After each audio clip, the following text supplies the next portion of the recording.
Salam sejahtera dalam kasih Tuhan. Kita bertemu lagi melalui program Suara Gembala edisi hari ini yang mengusung tema Alamat Pelayanan yang Sesungguhnya. Dengan bacaan Alkitab dalam Ulangan 13 ayat 4. Tuhan Allahmu harus kamu ikuti. Kamu harus takut akan Dia. Kamu harus berpegang pada perintahnya. Suaranya harus kamu dengarkan, kepadanya harus kamu berbakti dan berpaut. Saudara-saudara pendengar dimanapun berada yang dikasihi dan yang mengasihi Tuhan. Teks bacaan ini menceritakan bahwa di masa itu ada nabi atau pemimpin yang mampu melakukan suatu tanda dan mujizat yang sungguh terjadi di Israel dengan tindakan spektakuler yang mereka adakan. Mereka mengajak umat Israel mengikuti dan beribadah kepada Allah-Allah lain.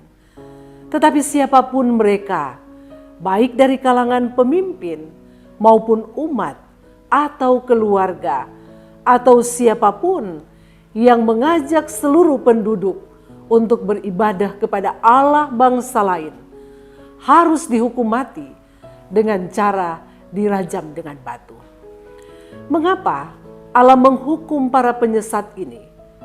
Karena Allah ingin agar umatnya sungguh-sungguh mengasihinya. Hukuman mati atas penyesat menjadi pelajaran bagi bangsa Israel agar tidak mengulangi tindakan yang sama dan kejahatan di mata Tuhan. Tuhan ingin agar umatnya hanya mendengarkan Dia dan melakukan apa yang benar di matanya. Pendengar yang dikasihi Tuhan, dalam pergaulan hidup sehari-hari, kita sering bertemu dengan orang-orang yang tebar pesona, yang membujuk, bahkan merayu, serta melakukan hal-hal yang spektakuler, yang sangat memungkinkan kita tertarik dan membuat kita meninggalkan Tuhan, bahkan mengikuti Allah lain.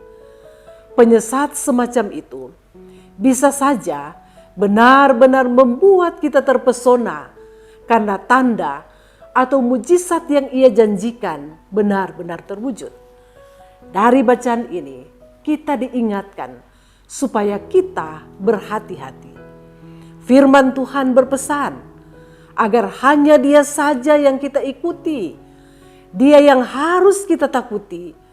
Perintah-perintahnya kita pegang dengan teguh dan suaranya yang kita dengarkan. Hal ini penting sebab Allah lain belum tentu berbentuk berhala. Bisa jadi penyesat yang tebar pesona dengan tanda atau mujizat itu justru memberitakan Kristus dalam tanda kutip. Namun sayangnya bukan Kristus sebagaimana disaksikan dalam Alkitab, melainkan Kristus yang lain. Saudara-saudaraku, Tuhan harus menjadi tempat yang paling utama dalam hidup kita. Tidak boleh ada sesuatu atau seseorang yang boleh menggeser posisi Tuhan.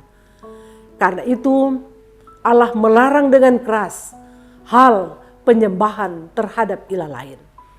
Menempatkan Allah di posisi paling utama dalam hidup kita bukan berarti bahwa ada hal lain dalam hidup kita tidak menjadi penting. Hal lain seperti keluarga, pekerjaan, hidup bermasyarakat, dan beraktivitas tetap menjadi hal penting yang tidak boleh diabaikan dalam hidup kita. Sekalipun demikian, hal-hal itu tidak boleh menggeser posisi Allah dari tempat yang paling utama dalam hidup kita. Apa yang dimaksud dengan menempatkan Allah di posisi paling utama dalam hidup kita? Secara sederhana, hal itu mudah dipahami dalam kaitan dengan masalah penyembahan. Siapa yang harus kita sembah dan kita muliakan dalam hidup kita? Jawabannya hanya satu, yaitu Allah. Bila kita tidak memuliakan Allah, kita telah menggeser Allah dalam posisi paling utama. Misalnya, bekerja untuk mendapatkan nafkah merupakan sesuatu yang benar.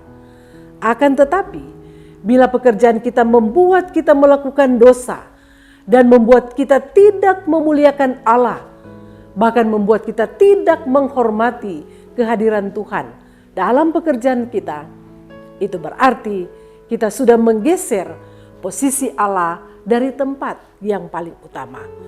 Oleh karena itu, Allah memerintahkan bangsa Israel untuk tidak mendengarkan siapapun yang mengajak untuk tidak menghormati kehadiran Allah. Allah harus selalu berada di tempat yang paling utama dalam hidup kita. Artinya, kita harus menghormati kehadiran Allah dalam seluruh aspek kehidupan kita, termasuk dalam pekerjaan, keluarga, hidup bermasyarakat, bahkan saat kita beraktivitas. Pendengar yang diberkati Tuhan, setiap orang percaya yang ingin menjadi anak-anak Allah, ia tidak mempunyai pilihan lain selain harus taat pada firman Tuhan. Ulangan 13 ayat 4 menegaskan kepada kita, Tuhan Allahmu harus kamu turuti, kamu harus takut akan Dia, kamu harus berpegang pada perintahnya, suaranya harus kamu dengarkan, kepadanya harus kamu berbakti dan berpaut. Ayat ini juga berkaitan dengan kepatuhan kepada Allah. Di tengah rangkaian kata-kata yang memerintahkan agar kita patuh kepadanya, terdapat perintah kepadanya harus kamu berbakti. Berbakti kepadanya berarti mengabdi kepadanya dan melayani Dia. Ya, kita harus melayani Dia karena Dia mau kita mematuhi Dia. Jika kita tidak melayani Tuhan, itu berarti tidak mematuhi Dia. Tuhan menghendaki agar pelayanan kita kepadanya itu menduduki prioritas utama dalam hidup kita, karena Dialah alamat pelayanan yang sesungguhnya. Selamat melayani, Tuhan memberkati pelayanan saudara. Amin.